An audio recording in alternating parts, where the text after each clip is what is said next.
উম্মতে মুসলিমার পিতা হযরত ইব্রাহিম আলাইহিস সালাম পশ্চিম ইরাকের বছরার নিকটবর্তী বাবেল শহরে জন্মগ্রহণ করেন। এই শহরটি পরবর্তীতে সুলাইমান আলাইহিস সালাম এর সময়ে জাদুর জন্য বিখ্যাত হয়। এখানে তখন কালেদীয় জাতি বসবাস করত। তাদের এক ছত্র সম্রাট ছিলেন নমরুদ, যিনি তৎকালীন পৃথিবীতে অত্যন্ত উদ্ধত ও অহংকারী সম্রাট ছিলেন। তিনি প্রায় 400 বছর রাজত্ব করেন এবং শেষ পর্যন্ত নিজে উপাস্য হবার দাবি করেন। আল্লাহ তারই মন্ত্রী ও প্রধান পুরোহিত আজরের ঘরে বিশ্বনেতা ও বিশ্ব সংস্কারক নবী ইব্রাহিমকে মুখ্যত কালেদীয়দের প্রতি প্রেরণ করেন। ইব্রাহিম নিজ পরিবারের মধ্যে কেবল সহধর্মিণী ছাড়া ও ভ্রাতুষ্পুত্র লূত মুসলমান হন। স্ত্রী সারাত ছিলেন আদি মাতা বিবি হাওয়ার পরে পৃথিবীর শ্রেষ্ঠ সুন্দরী মহিলা। তিনি 127 বছর বয়সে হেবরনে মৃত্যুবরণ করেন ও সেখানেই কবরস্থ হন। সারার মৃত্যুর পরে ইব্রাহিম কান্তুরা বিনতে ইয়াকুতিন ও হাজুন বিনতে আমিন নামে পরপর দুজন নারীকে বিয়ে করেন এবং 11টি সন্তান লাভ করেন। তিনি প্রায় 200 বছর জীবন পান বলে কথিত আছে। উল্লেখ্য যে হযরত ইব্রাহিম আলাইহিস সালাম সম্পর্কে পবিত্র কুরআনের 25টি সূরায় 204টি আয়াতে বর্ণিত হয়েছে। ইব্রাহিমের আবির্ভাবকালীন সময়ে কালেদীয় সমাজ শিক্ষা ও সভ্যতায় শীর্ষস্থানীয় ছিল। এমনকি তারা সৌরজগত নিয়েও গবেষণা করত। কিন্তু অশিলা পূজার রোগে আক্রান্ত হয়ে তারা আল্লাহকে পাবার জন্য বিভিন্ন মূর্তি ও তারকাসমূহের পূজা করত। হযরত ইব্রাহিম আলাইহিস সালাম উভয় ভ্রান্ত বিশ্বাসের বিরুদ্ধে তাওহীদের দাওয়াত নিয়ে প্রেরিত হন। ইব্রাহিম আলাইহিস সালাম এর দাওয়াত মূর্তি পূজারী কওমের প্রতিষ্কল নবীর ন্যায় ইব্রাহিম আলাইহিস সালাম স্বীয় কওমকে প্রথমে তাওহীদের দাওয়াত দেন। আল্লাহ বলেন, স্মরণ করো ইব্রাহিমকে যখন তিনি তার সম্প্রদায়কে বললেন, তোমরা আল্লাহর ইবাদত করো এবং তাকে ভয় করো। এটাই তোমাদের জন্য উত্তম যদি তোমরা বুঝো। তোমরা তো আল্লাহর পরিবর্তে কেবল প্রতিমারই পূজা করছ এবং মিথ্যা উদ্ভাবন করছ। তোমরা আল্লাহর পরিবর্তে যাদের ইবাদত করছ তারা তোমাদের রিজিকের মালিক নয়। কাজেই আল্লাহর নিকটে রিজিক তালাশ করা, তাঁর ইবাদত করো এবং তাঁর প্রতি কৃতজ্ঞতা প্রকাশ করা। তাঁরই নিকটে তোমরা প্রত্যাবর্তিত হবে। হযরত ইব্রাহিম আলাইহিস সালাম উক্ত দাওয়াতের মধ্যে কেবল আল্লাহর স্বীকৃতি কামনা করেননি, বরং স্বীকৃতির ফলাফল আশা করেছিলেন। অর্থাৎ তারা যেন আল্লাহর আদেশ নিষেধকে মান্য করে এবং কোন অবস্থায় তা লঙ্ঘন না করে, কেননা স্বীকৃতির বিপরীত কাজ করা তা লঙ্ঘন করা শামিল। নিশ্চয়ই তিনি ছিলেন সত্যবাদী ও নবী।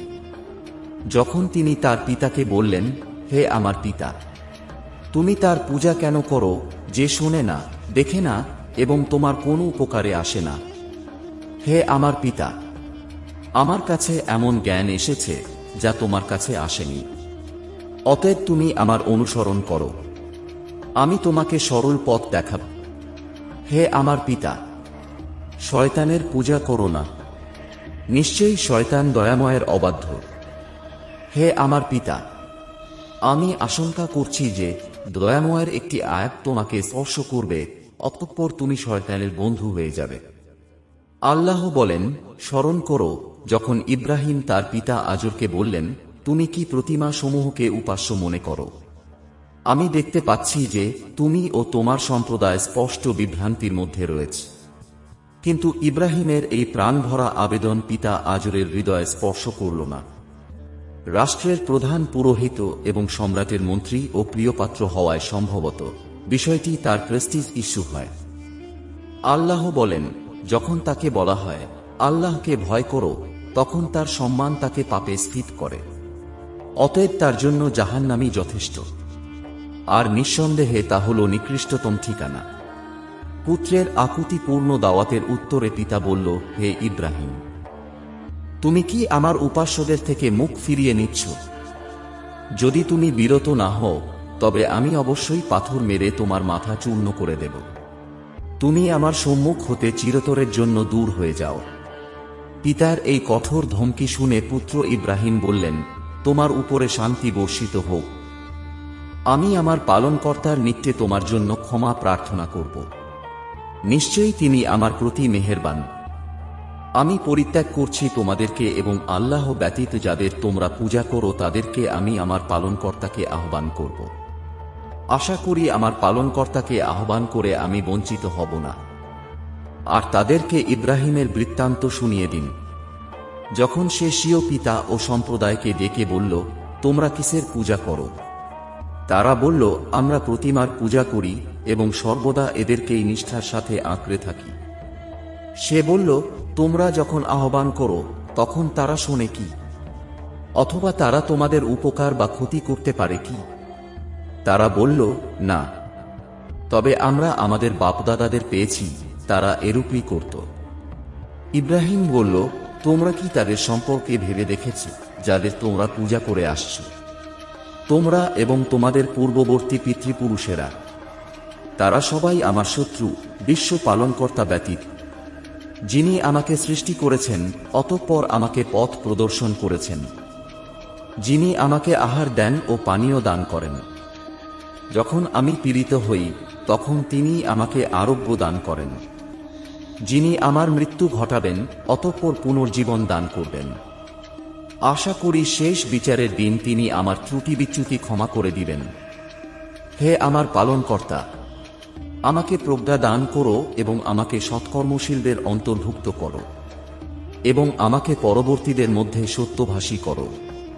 তুমি আমাকে নেয়ামতপূর্ণ জান্নাতের উত্তরাধিকারীদের অন্তর্ভুক্ত করো। হে প্রভু, তুমি আমার পিতাকে ক্ষমা করো, তিনি তো পথভ্রষ্টদের অন্তর্ভুক্ত। হে আল্লাহ, পুনরুত্থান দিবসে তুমি আমাকে লাঞ্ছিত করো না, যে দিনে ধনসম্পদ ও সন্তান সন্ততি কোন কাজে আসবে না, কিন্তু যে ব্যক্তি সরল হৃদয় নিয়ে আল্লাহর কাছে আসবে। ওই দিন জান্নাত আল্লাহ ভীরুদের নিকটবর্তী করা হবে এবং জাহান্নাম বিপদগামীদের সামনে উন্মোচিত করা হবে। ওই দিন তাদেরকে বলা হবে, তারা কোথায় যাদেরকে তোমরা পূজা করতে আল্লাহর পরিবর্তে? তারা কি আজ তোমাদের সাহায্য করতে পারে কিংবা তারা কি কোনরূপ প্রতিশোধ নিতে পারে? অতঃপর তাদেরকে এবং তাদের মাধ্যমে পথভ্রষ্টদেরকে অধোমুখী করে নিক্ষেপ করা হবে জাহান্নামে এবং ইবলিস বাহিনীর সকলকে। তারা সেখানে ঝগড়ায় লিপ্ত হয়ে বলবে, আল্লাহর কসম, আমরা প্রকাশ্য ভ্রান্তিতে ছিলাম যখন আমরা তোমাদেরকে অর্থাৎ কথিত উপাস্যদেরকে বিশ্বপালকের সমতুল্য গণ্য করতাম। আসলে আমাদেরকে পাপাচারীরাই পথভ্রষ্ট করেছিল। ফলে আজ আমাদের কোন সুপারিশকারী নেই এবং কোন সহৃদয় বন্ধুও নেই। হায়, যদি কোন রূপে আমরা পৃথিবীতে ফিরে যাবার সুযোগ পেতাম তাহলে আমরা ঈমানদার গণের অন্তর্ভুক্ত হয়ে যেতাম। নিশ্চয়ই এ ঘটনার মধ্যে নিদর্শন রয়েছে। মূর্তি পূজারীদের সাথে বিতর্কের পরে তিনি তারকা পূজারী নেতাদের প্রতি তাওহীদের দাওয়াত দেন, কিন্তু তারাও মূর্তি পূজারীদের ন্যায় নিজ নিজ বিশ্বাসে অটল রইল। অবশেষে তার সাথে তাদের নেতাদের তর্কযুদ্ধ আবশ্যিক হয়ে পড়ে, কেননা হযরত ইব্রাহিম আলাইহিস সালাম ছিলেন সমগ্র আরবের লোকদের পিতামহ। তাঁর প্রতি গোটা আরব জাতি সম্মান প্রদর্শন করত। অথচ তাদের পিতামহ যার বিরুদ্ধে জীবনভর লড়াই করলেন, জাহিল আরবরা সেই সব শিরকে নিমজ্জিত হয়ে পড়েছিল। যে কাবা গৃহকে ইব্রাহিম আলাইহিস সালাম নির্মাণ করেন এক আল্লাহর ইবাদতের জন্য, তারা সেখানেই মূর্তি পূজা শুরু করে দিয়েছিল। অথচ মুখে আল্লাহকে স্বীকার করত এবং ইব্রাহিম ও ইসমাইল আলাইহিস সালাম এর প্রতি গভীর শ্রদ্ধা পোষণ করত। আল্লাহ বলেন, আমি এরূপভাবেই ইব্রাহিমকে নভমণ্ডল ও ভূমণ্ডলের অত্যাশ্চর্য বস্তুসমূহ দেখাতে লাগলাম, যাতে সে দৃবিশ্বাসীদের অন্তর্ভুক্ত হয়ে যায়। অনন্তর যখন রাত্রির অন্ধকার তার উপরে সমাচ্ছন্ন হলে তখন সে তারকা দেখে বলল যে, এটি আমার পালনকর্তা। অতঃপর যখন তা অস্তমিত হলে তখন বলল, আমি অস্তগামীদের ভালোবাসি না। অতঃপর যখন চন্দ্রকে ঝলমল করতে দেখল তখন সে বলল, এটি আমার পালনকর্তা। কিন্তু পরে যখন তা অস্তমিত হলে তখন বলল, যদি আমার প্রতিপালক আমাকে পথ প্রদর্শন না করেন তাহলে অবশ্যই আমি পথভ্রষ্ট সম্প্রদায়ের অন্তর্ভুক্ত হয়ে যাব। অতঃপর যখন উদীয়মান সূর্যকে ডগঙ্গে দেখতে পেলে তখন বলল, এটি আমার পালনকর্তা এবং এটি সবচেয়ে বড়। কিন্তু পরে যখন তা ডুবে গেল তখন বলল, হে আমার সম্প্রদায়, তোমরা যেসব বিষয়কে শরিক করো আমি ওসব থেকে মুক্ত। আমি আমার চেহারাকে ওই সত্তার দিকে একনিষ্ঠ করছি যিনি নভমণ্ডল ও ভূমণ্ডল সৃষ্টি করেছেন, এবং আমি অংশীবাদীদের অন্তর্ভুক্ত নই। তখন তার সম্প্রদায় তার সাথে বিতর্ক করল। সে বলল, তোমরা কি আমার সাথে আল্লাহ সম্পর্কে বিতর্ক করছ, অথচ তিনি আমাকে সরল পথ দেখিয়েছেন। আর আমি ভয় করি না তাদের যাদেরকে তোমরা তাঁর সাথে শরিক করো, তবে আমার পালনকর্তা যদি কিছু কষ্ট দিতে চান। আমার প্রভুর জ্ঞান সবকিছুতেই পরিব্যাপ্ত। তোমরা কি উপদেশ গ্রহণ করবে না? কিভাবে আমি ওইসব বস্তুকে ভয় করব যাদেরকে তোমরা তাঁর সাথে শরিক করেছ, অথচ তোমরা এ বিষয়ে ভয় পাও না যে তোমরা আল্লাহর সাথে এমন সব বস্তুকে শরিক করেছ যাদের সম্পর্কে আল্লাহ তোমাদের প্রতি কোনো প্রমাণ অবতীর্ণ করেননি। এক্ষণে উভয় দলের মধ্যে কে বেশি নিরাপত্তা লাভের অধিকারী? যদি তোমরা জ্ঞানী হয়ে থাকো। যারা ঈমান আনে এবং স্বীয় ঈমানকে শিরকের সাথে মিশ্রিত করে না, তাদের জন্যই রয়েছে নিরাপত্তা এবং তারাই হলে সুপথপ্রাপ্ত। জ্ঞানীদের ইশারাই যথেষ্ট। কিন্তু মানুষ যখন কোনো কিছুর প্রতি অন্ধভক্তি পোষণ করে তখন শত যুক্তিও কোনো কাজ দেয় না। ফলে ইব্রাহিম ভাবলেন, এমন কিছু একটা করা দরকার যাতে পুরা সমাজ নড়ে ওঠে, ওদের মধ্যে হুঁশ ফিরে আসে, সাথে সাথে তাদের মধ্যে তাওহীদি চেতনার উন্মেষ ঘটে। সেমতে তিনি সম্প্রদায়ের কেন্দ্রীয় দেবমন্দিরে গিয়ে মূর্তিগুলো ভেঙে ফেলার সংকল্প করলেন। ইব্রাহিম আলাইহিস সালাম এর সম্প্রদায় বছরের একটা বিশেষ দিনে উৎসব পালন করত ও সেখানে নানারূপ অপচয় ও অশোভন কাজ করত, যেমন আজকাল প্রবৃত্তি পূজারী ও বস্তুবাদী লোকেরা করে থাকে কথিত সংস্কৃতির নামে। এইসব মেলায় সঙ্গত কারণেই কোন নবীর যোগদান করা সম্ভব নয়। কওমের লোকেরা তাকে উক্ত মেলায় যোগদানের আমন্ত্রণ জানাল, কিন্তু তিনি অসুস্থতার অজুহাত দেখিয়ে সেখানে যেতে অপারগতা প্রকাশ করলেন।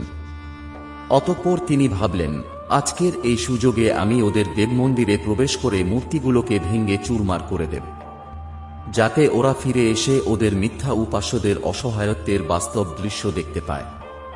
হয়তোবা এতে তাদের অনেকের মধ্যে হুঁশ ফিরবে এবং আল্লাহর প্রতি ঈমান জাগ্রত হবে ও শিরক থেকে তোবা করবে।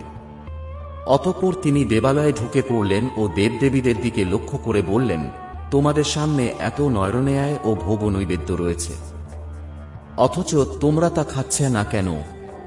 কি ব্যাপার, তোমরা কথা বলছো না কেন? তারপর তিনি ডান হাতে রাখা সম্ভবত কুড়াল দিয়ে ভীষণ জোরে আঘাত করে সবগুলোকে গুঁড়িয়ে দিলেন। তবে বড় মূর্তিটাকে পূর্বাবস্থায় রেখে দিলেন যাতে লোকেরা তার কাছে ফিরে যায়।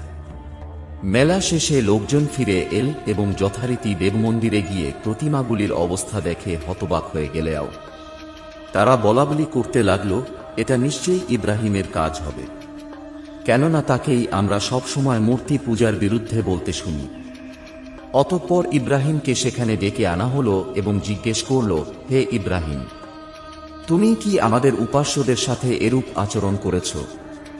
ইব্রাহিম বললেন, বরং এই বড় মূর্তিটাই একাজ করেছে।